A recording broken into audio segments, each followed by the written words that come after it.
Los Angeles Times is a daily newspaper published in Los Angeles, California since 1881. Russ Parsons has been writing about food for over 30 years, 25 of those at the Los Angeles Times. Sara from AverageBetty here with Russ Parsons, food writer and columnist for the Los Angeles Times and a host of Field to Fork at Los Angeles Times The Taste. It's going to be a great party. Everybody come out. Field to Fork is all about kind of the bounty of California, bringing it to the plate. We've got great chefs. There's going to be demos. There's going to be lots to eat, lots to drink. All right, so what are we making today? We're going to make an Israeli couscous salad. Okay. I call it a summer salad because it's got cucumbers and tomatoes and a little bit of spice to it. And Israeli couscous, it's kind of a grain, but it's not really a grain. I mean, technically it's a pasta, but it cooks like a grain, it tastes like a grain, it chews like a grain. I'm going to call it a grain. Okay. Okay, usually with whole grains, they take a little while to cook. This couscous cooks like really, really fast. So the first thing that I like to do is prepare the sauce for it first. Okay, good tip. So to make the sauce, you just, tomatoes, we've got some jalapenos. Oh, nice. Yeah. I was hoping that was jalapeno. We've got some garlic, lemon juice, a little bit of olive oil. So this is almost like a tomato salad all by itself. And then, really important, salt. Because what the salt's going to do is it's going to draw the moisture out of the tomatoes. So we'll set this aside. I can smell that jalapeno already. That's great. To cook the couscous, the first thing that you need to do is toast it. Add the couscous.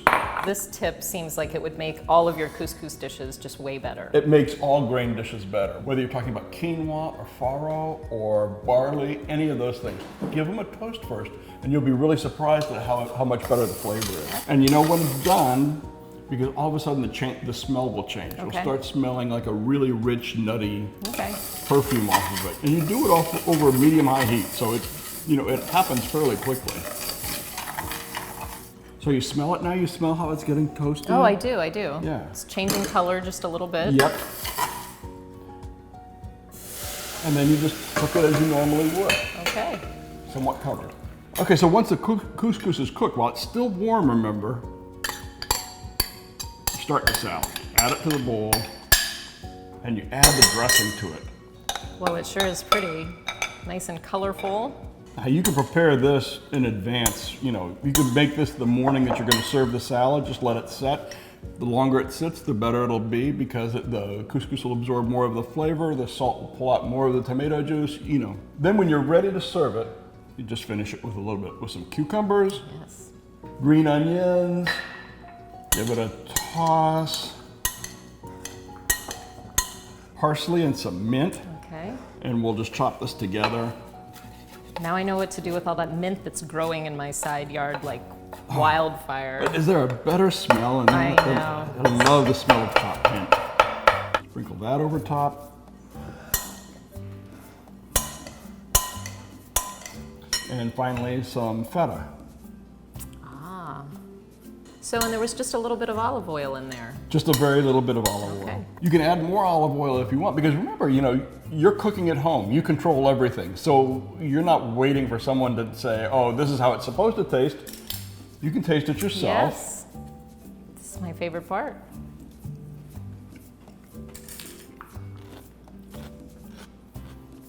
You want the couscous to have a little bit of you don't want it to be like soppy with oil, but you want it to have a little bit of body. So I think it's just a little bit short, so I'm going to add a little bit more of this.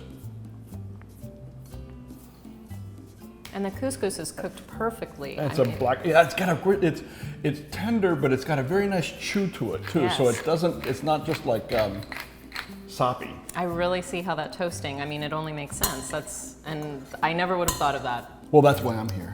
Yes. It's just that little bit of extra oil makes a difference. Let's see. Yes. Taste as you go. That's what they always say. You see, we didn't add much, just a couple of tablespoons, but it added richness to it. What do you call that? Lusciousness. Lusciousness, perfect word. Yes. So there you go. You can make this salad in like less than half an hour. It's a perfect kind of summer dish, bright, cheery. tart, a little bit of spice. Totally, and this is your whole backyard garden if you're inclined as such. I mean, you've got your mint, parsley, cucumbers, tomatoes. And feta, if you live in Silver Lake and grow your own sheep. You know, yeah. It could work. I wouldn't want to live next door to them, though. Probably not. Well, Russ, thank you so much. This salad is absolutely delicious. I can't wait to sample this at the Taste this Labor Day weekend at Field to Fork. It's always a great party. I hope to see you there. It's always a blast. See you there.